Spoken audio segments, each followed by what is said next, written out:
duraan dursee baga nagaan dhuftan isiniin jedha.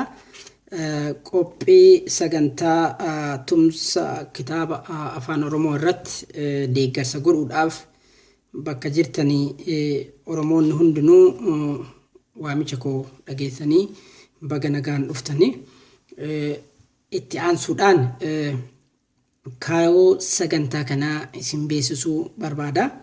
Kaayoon sagantaa kanaa daa'imman Oromoo biyya ormaatitti dhalatan akkasumas daa'imman biyyarraa sababa adda addaatiin dhufan biyya ormaa keessa jiraatan afaan Oromoo aadaa Oromoo barsiisuudhaaf yoo maatiin isaanii carraaqu hanqina kitaaba afaan Oromoo irraa kan ka'een yoo rakkatan arga. Rakkoo kana furuuf ammoo maal godhuu qabna jedhee yeroo dheeraa yaadaa ture. Rakkoo kana furuuf ammoo waan godhuu qabnu waan nu barbaachisu waan humni keenya danda'u godhuu akka dandeenyu arge. Innis maalidha? Hanqina kitaaba afaan Oromoo kana furuu akka danda'amuu fi kitaaba qopheessuu barnootaan afaan Oromoo qopheessuu maatiin ijoollee Oromoo biyya ormaa keessa jiraatan akka itti fayyadamuu danda'an gochuu kan jedhu yaadni naa dhufe. Yaada kana ammoo fiixa baasuudhaaf namoota adda addaa mari'achiisaa ture. Namoonni mari'achiise hundinuu hamilee gaarii naaf kennanii hin danda'ama jedhanii waan hojjedhe itti agarsiise wanti kun gaariidhaa faayidaa guddaa saba keenyaaf ta'a fuulduratti deemuu danda'a kan jedhu yaada naaf kennanii sana irratti hundaa'eeti ka waamicha isiniif kan godhe waan kana irratti akka mari'an wanta mari'anne kana ammoo akka fiixa baasuu dandeenyu kana godhuudhaaf immoo waan kun ijoollee biyyatti dhalatan akkasumas immoo ijoollee biyyarraa dhufanii as jiran akkamitti dandeettii isaanii akkam maal akka fakkaatu waan kana irratti leenjisuu yaalee jira. Ijoolleen immoo waan dhiyeessu yeroo sagantaa isaanii ga'e isa dursee barbaachisummaa isaanii fi waan afaan kana irratti godhamuu qabu jechuun barbaada jechuudha. Inni jalqabaa afaan dhalootaa afaan haadhaaf abbaa afaan mirga uumamaan qabnudha. Mirga uumamaan qabnu kana eenyu namaaf kennu eenyu namarraa fudhachuu hin danda'u. Mirgi uumamaa kan namni namaa kennu yookaan kan namni namarraa fudhatu osoo hin ta'in kan uumamaan nama waan taane qofaaf waliin dhalannedha. Afaan keenya aadaan keenya kan nuti addatti sabni Oromoo walitti lammiin Oromoo walitti qabnudha. Eenyuyyuu nuuf kennu eenyuyyuu nurraa fudhachuu hin danda'u. Haa ta'u malee mirgi uumamaan Oromoon qabnu kun jaarraa dheeraadhaaf nurraa sarbamee tureera. Isa kana garuu lammiin Oromoo dagachuu hin qabu. Mirga kana deebisuuf deebinee gonfachuudhaaf wareegamni qaqqaaliin godhameera. Gootonni Oromoo wareegama qaalii kafalaniiru. Lafee isaanii itti caccabsaniiru. Dhiiga isaanii itti dhangalaasaniiru. Kanaan ammoo bu'aan guddaan argameera. Bu'aan argame keessa dhiiga isaan dhangalaasanii bu'aan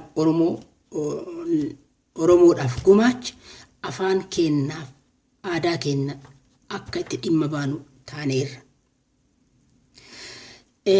Afaan bu'aa wareegama qaqqaaliin dhufe kana ammoo kunuunsinee fuuldura tarkaanfachiisuun gahee tokkoon tokkoo keenya irraa eegamu jedhee amana. Mirgoota aadaaf afaan keenyaaf gootonni lubbuu nu wareegan kun ammallee tarkaanfachiisuu eeguu qabna. Keessattuu Oromoon addunyaa adda addaa irra biyyoota adda addaa irra faffaca'ee jiraatu bakka jiraatu sanitti afaan kana kunuunsuu guddisuu keessatti qooda fudhachuu qaba jedhee amana. Akkuma beekamu yeroo ammaa kun kan nuti keessa jirru kun yeroo akka afaan Ingiliffaatiin globalization bara jedhu keessa jira jaarraa 21 keessatti. Addunyaan tun wal keessa jirti. Namni sababa tokkoon sababa adda addaatiin kun baqannaan, kun barnootaan, kun fedha jireenyaatiin wal keessa deema. Bakka adda addaa deemee jiraata. Bakka adda addaa keessatti aadaa sabaa gara biraa wajjin walitti hariiroo uumu. Afaan saba biraa barata. Aadaa saba biraa barata. Inni hamaan garuu yoo bakka deeme sanitti aadaa saba isaa, aadaa saba, duudhaa saba isaa, afaan saba isaa san dagateedha. Wadhaansoo afaan saba biraa barachuu keessatti afaan saba isaa wal cinaa qabee yoo deemsisuu danda'e wadhaansoon isaa sun fiixa baatiif. Garuu wadhaansoo saba afaan biraa barachuu keessatti kan isaa yoo dagate immoo rakkoo guddatu uumama jedhee yaadan. Afaan gara biraa barachuun, aadaa saba biraatiif maxaqanii jiraachuun kun uumama ilmi namaa qabuudha. Kun dinqisiisaa miti. Haala jiruuf jireenya ilmi namaa uume keessaa isa tokko. Inni guddaan garuu waan lamaanuu wal qabanii itti fayyadamuu danda'uudha. Akkuma beekamu afaan addunyaa tana keessa jiraatu kamiyyuu duudhaa, aadaa, seenaa saba isa dubbatuu sana yookaan nama isa dubbatuu sana bakka bu'a. Afaan keenya afaan Oromoo, nu Oromoota bakka nu bu'a. Nuti Oromoon aadaa keenya, afaan keenya guddifnee, dagaagsinee fuulduratti tarkaanfachiisuu qabna. Akkamitti fuulduratti tarkaanfachiisuu qabna? Tokko dubbachuudhaan, lammata dhimma itti bahuudhaan, sadaffaa barachuudhaan, ittiin barreessuudhaan kanaan guddifnee fuula tarkaanfachiisuu qabna jechuudha. Afaan dhalootaa guddisuuf dagaagsuun akkasumas dhaloota dhufuuf dabarsuun ammoo gahee kenna. Guddisuu, dagaagsuu, dhaloota dhufuuf dabarsuun. Afaan dhalootaa afaan nama tokko keessatti humna jabaa qaba. Afaan kamiyyuu caalaa afaan dhalootaa humna jabaa qaba. Keessa keenya keessatti waa humna jabaa uuma. Isa irratti hundoofne yoo afaan dhalootaa sirriitti beekne humna jabinna sana yoo mudhifne afaan biraa barachuu dandeenya.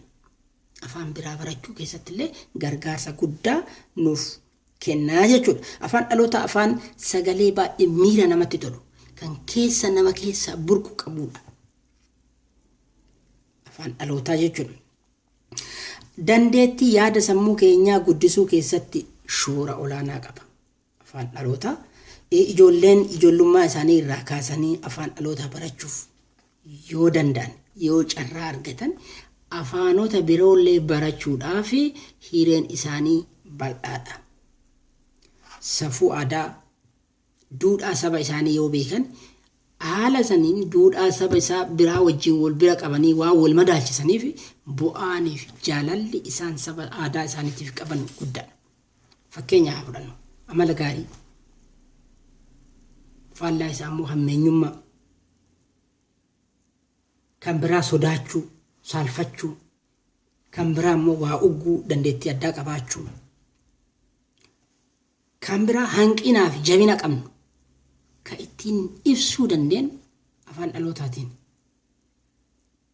Ogummaa nu keessa jiru baafnee kan ittiin agarsiisuu dandeenyu, waa kalaquu kan ittiin dandeenyu afaan dhalootaatiin. Kanaafuu afaan dhalootaa afaan nuti ittiin yaadnu, mul'ata fuuldura keenyaa ittiin arginu,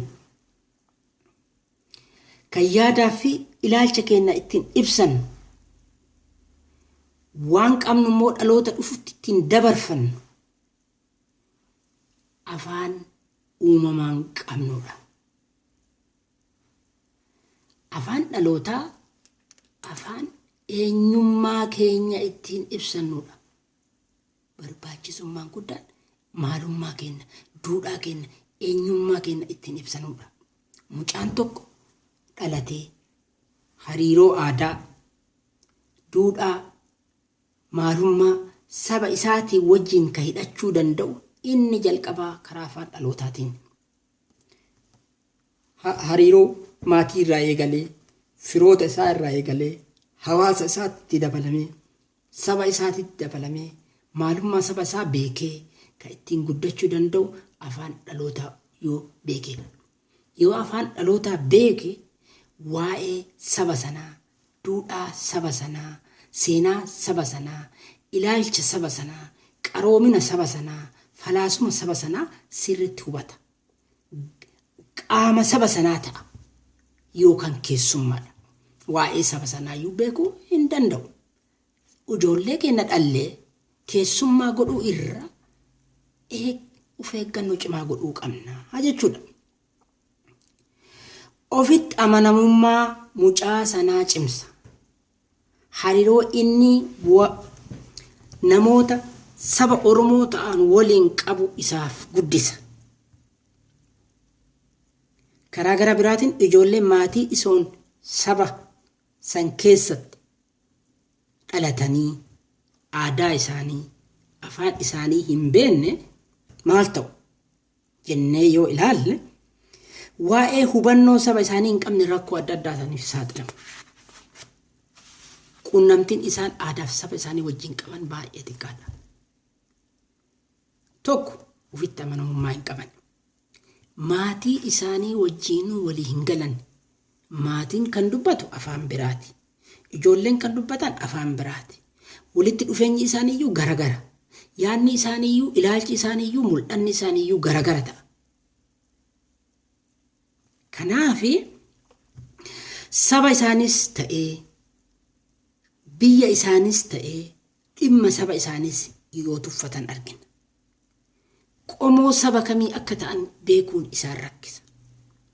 Qoboo saba biroo wajjitti hiriira yoo wajjin hiriiran argina. Waa'ee Oromoof Oromummaa afoo yoo dhaabatan argina. Yoo saba ofii tuffatan argina. Kun gufuu rakkoo cimaa saba keessa jiru addaan baasuu hin dandeenye baay'ee nama rakkisu keessaa isa tokko. Kun yoo nuti dadhabbina keenyaan uumanne kan nu keessa dhalatu jechuudha. Mammaaka tokkotu jira. Bakkisuuf battiidha. Cadhisuudhaaf dhaltiidha. Mala saree dhaltee diddeenaa fidaa jedhan. Saani tokko kana jechuun maali? Oromoon loon horsiisa. Saani tokko yoo waatiyyoo dhalte. Waatiyyoo isii dhalte sana yoo mucha hoosisuu didde. Qororoo matatti godhanii akka nama waraanni gaafaan hidhanii luka isii gaadiidhaan sakaalanii bakkisan. Yoo sani bakkisuun sun waan afuufuuf muddamtee aanan kenniti. Waatiyyoon isii harma hodhuu, mucha hodhuu yoo eegalte waan uumama ta'eef cadhiftee aanan kennitiif. Kanaafuu dhaltii akkasitti bakkisanii kabattii hin taane aanan akka kennitu akka waatiyyoo dhalte san dhala dhalte san akka kennituuf godhama. Sareen yoo dhalte hoo saree bakkisuu danda'u nama rakkisa.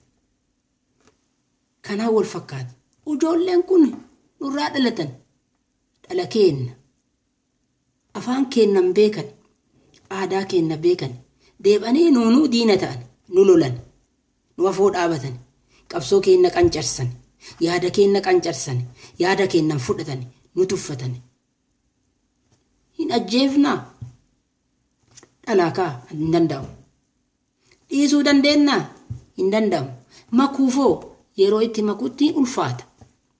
Ilaalcha siyaasaa, yaada garagaraa, yaada biraa fudhatanii kan. Kun namatti ulfaata. Kana rakkisu. Isa dura daa'imummaa irratti yeroo isaan qacalee turan, yeroo isaan waan baay'ee barachuu danda'anitti eegnee kunuunsinee barsiisuun barbaachisaa caale jechuudha. Kanaaf akkas akka mammaa kasaree akka nu jalaan taane godhuun nurraa eegamaa jechuudha. Kabiraa akka fakkeenya gaariitti wanna kaasuu dandeenya. Ijoollee Oromoo maatiin isaanii Oromoo jiraata, Finfinnee jiraata. Hiddi dhaloota isaanii Oromoo ta'e afaan saba biraa dubbatu. Yoo icciitii qabaatan qofa afaan Oromootiin afootti icciitii dubbatu yookaan afaan saba biraa wajjin haasa'an. Ijoolleen afaan Oromoon beekan. Ijoollee kana balaaleffachuu hin dandeenyu. Kan balaaleffannu maatii isaaniiti. Ijoolleen kun yoo guddatan saba qoboo sama kamii akka ta'an isaan rakkisa. Garuu maqaa Oromoo bareedaa baatanii deemu. Afaan Oromoo fi aadaa Oromoo hin qaban, hariiroo san hin qaban. Yoo saba Oromoo bira dhaqan sabni Oromoo illee ofii fudhachuu hin qabu, ilaalcha biraa qaban. Saba biraa illee dhaqan maqaa biraa qaban, maqaan sun illee dallaa isaaniitti ta'ee jira. Ijoolleen kun jidduu rakkatan. Qabsoo Oromoo waan Oromoon qabu afoo yoo dhaabatan argina. Oromummaa afoo yemmuu dhaabatan argina. Yoo Oromummaa qaana'an argina. Jidduutti warra rakkatan ta'aniiran. Kanaaf biyya ormaa kana keessattis faffacaanee yemmuu jiraannu akkasuma fakkaata. Ijoollee keenya barsiisuu, ijoollee keenya guddisuun nurraa eegama. Wanna akkasii kan waan hamaa irraa baraaramuu qabna jedhee amana. Wanti biraa immoo dagachuu yookaan irraanfachuu hin qabne barbaachisummaa afaan biyya keessa jiraannu sana akka maatiitti akka hawaasaatitti ijoolleenis ta'e maatiin afaan biyya keessa jiraannu sana kabanyee sirritti hubannee qindoominaan yoo dhimma itti bahuu dandeenye faayidaan isaa guddaadha. Afaan haadhaaf abbaa haa barsiifnu jennu malee afaan biyya keessa jiraannu sun afaan jireenya keenya ittiin fuuldura ittiin qajeelfannu waan ta'eef sirriitti barachuu qaban. Akkasuma sirriitti beekanii dhimma yoo itti bahuu danda'an bu'aa isaa guddaa. Afaan 2 yookaan 3 yookaan afaanota baay'ee barachuun faayidaa guddaa qaba. Afaan haaraa barachuun jiruuf jireenya keenya keessatti karaa bal'aa namaaf saaqa. Akka addunyaa tana bal'ifnee ilaallu nu godha. Hubannoo keenya cimsa. Hawaasummaa fi amantaa warroota biroo wajjin wal kabanyee akka jiraannu nu godha. Warri biroos akka nu hubatanii waan keenya beekan isaan godha yoo afaan isaanii baranne. Yemmuu waa'ee aadaa keenyaa, waa'ee afaan keenyaa itti haasawnu sirriitti nu hubatu, nurraa fudhatu. Afaan keenyaaf aadaa keenya sirriitti waan beeknuuf afaan saba biraallee barachuun nu rakkisu.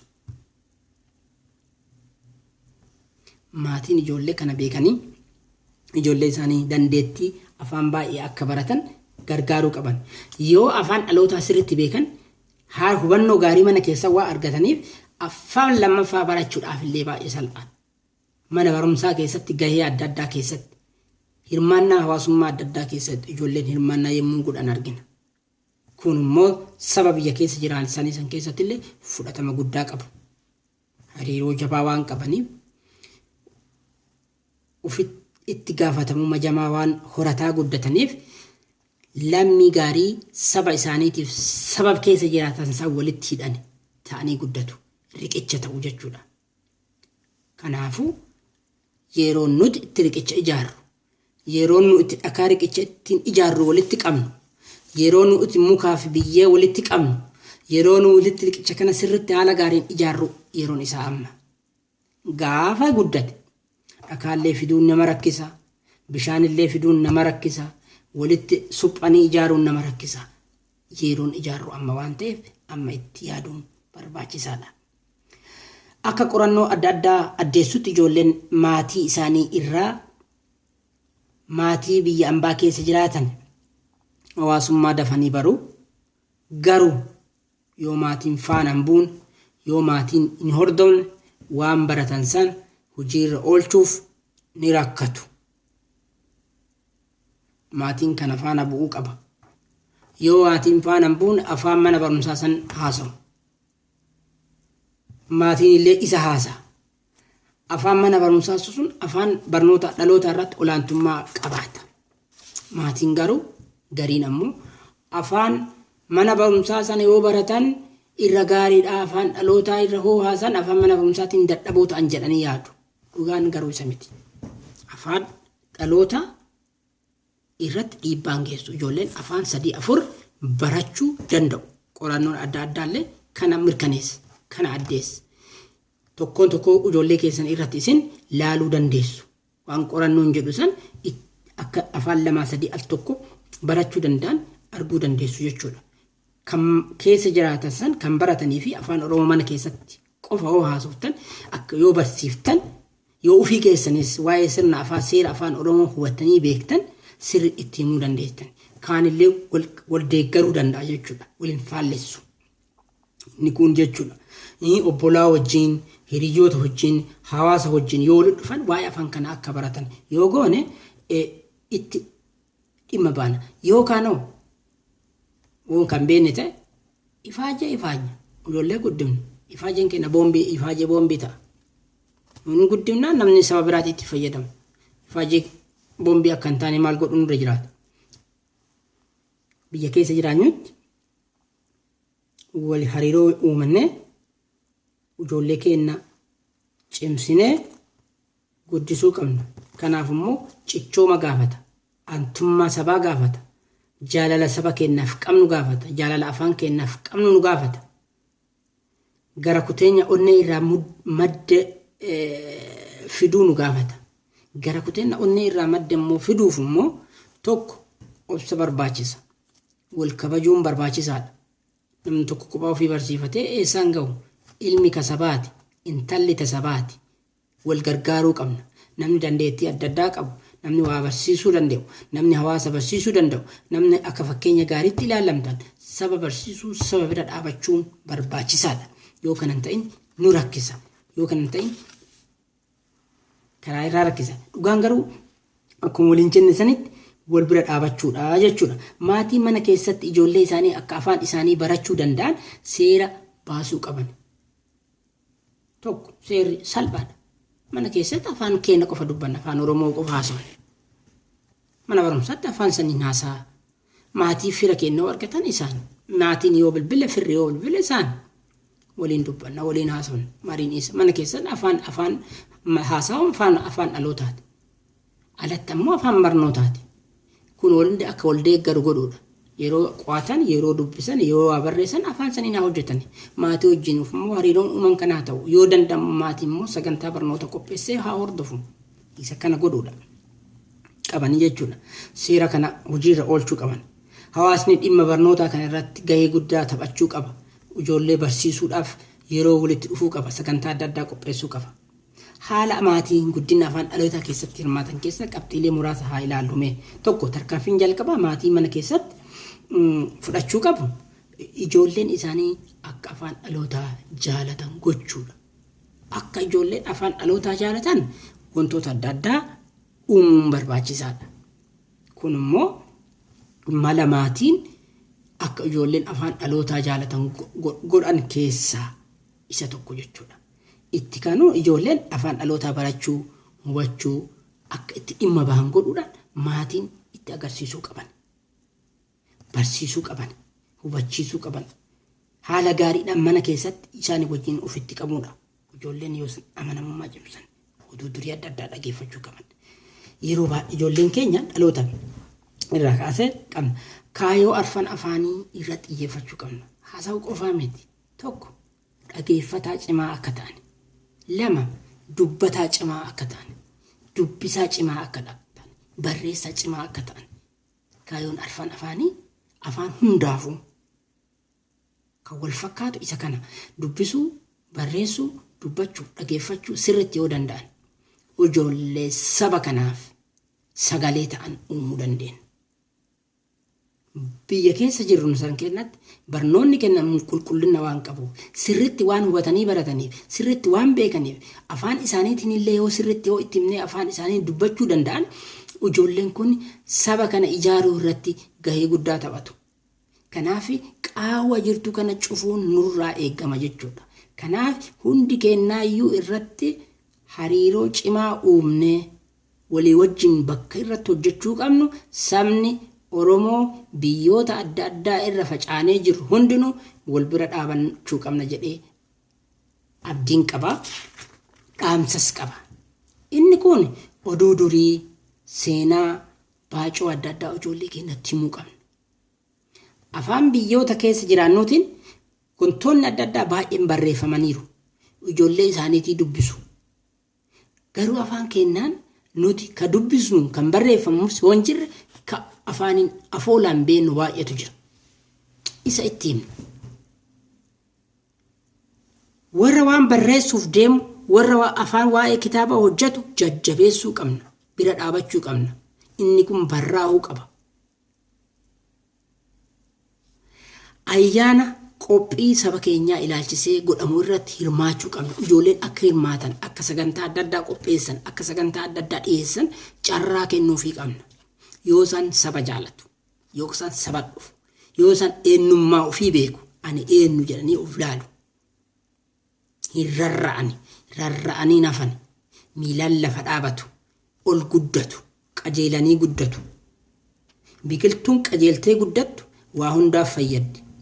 Biqiltuun xiqqeenya irratti jallattee guddattu waan baay'ee rakkifti.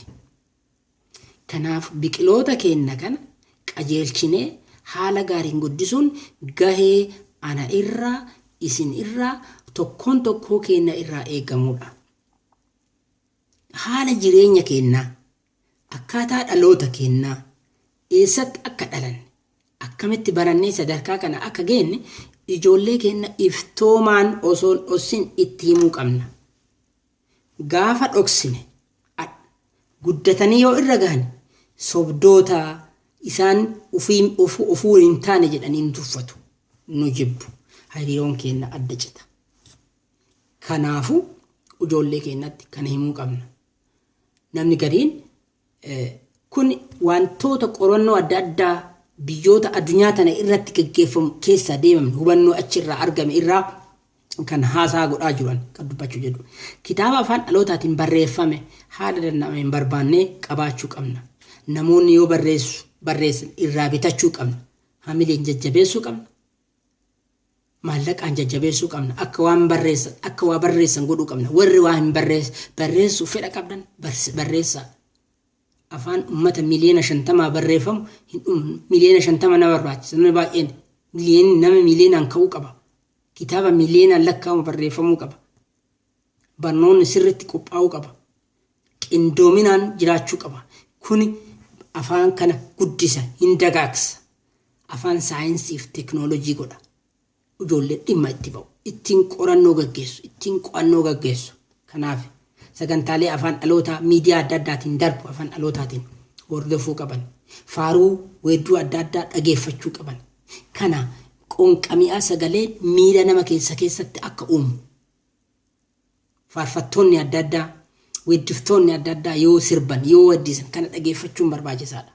Sagantaa TV irraan darbu akka hordofan, akka dhageeffatan godhuu qabna. Ijoolleen achitti isa fakkaatanii akka waa dhiyeessan gargaaruu qabna. Weedduu adda addaa jenni. Ijoolleen keenya bakka afaan dhalootaa itti baratan erguu qabna. Hawaasni immoo kanarratti gahee guddaa taphachuu qaba. Ijoolleen akka afaan dhalootaa barachuu danda'an carraa uumuu qaban. Walitti dhufeenya hawaasaa cimuu qaba. Walitti dhufeenya hawaasaa biyyoota adda addaa cimuu qaba. Odeeffannoo wal keessa deemuu qaba. Wanti biyya tokko godhamu muuxannoon gaarii muuxannoo sun biyya biraa deemuu qaba, argamuu qaba. Walirraa yoo baranne ijoollee keenya yoo barsiifne ijoolleen kan keenya akka kan nama tokkootti ilaaluu hin qabnu. Ilmi ka sabaati, ilmi ka gosaati, ilmi ka hawaasaati, ilmi ka abbaa qofaa miti.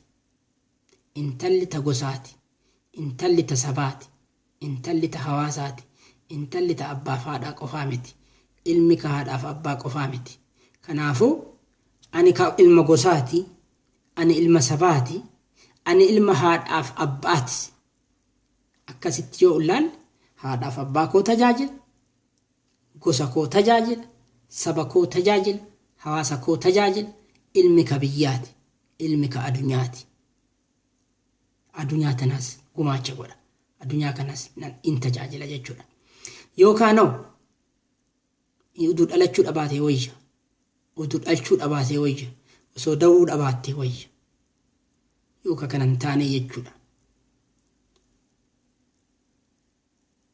Wanti namni tokko godhu, wanti walitti dhufanii waliin godhan, wanti kunuu walitti dabalatee dhaloota irraa dhaloota darbee jireenya akkasii kana jireenya hariiroo walirraa hin cinne, hariiroo gaarii, hariiroo sabni jaalatu, hariiroo hin dagatamne uumuun barbaachisaadha. Saba akkanaa, dhaloota akkanaa ijaaruun barbaachisaadha. Isa godhuudhaaf immoo yeroon isaa amma. Yeroo jirru irratti hojjannee lubbuu hin jiraanne waan jiraatu ijaarree yoo darbin dhaloonni isarratti hundaa'e immoo waan caalaa ijaaruu danda'a jechuudha. Kana godhuun amma isiniin jedha. Ijoolleen keenya hariiroo biyya dhalootaa wajjin qabaatan waa'ee biyyaa, seenaa biyyaa, akkaataa biyyaa itti himuu qaban, beekuu qaban, hubachuu qaban, achirratti hundaa'anii waa'ee saba keenyaa qorachuu danda'u. Saba keenyaa saba keessa jiraatan san hariiroo isaa walitti hidhuu danda'u. Yoos bakka buutota saba keenyaa ta'u. Afaan biyya keessa jiraatanii sirriitti beeku.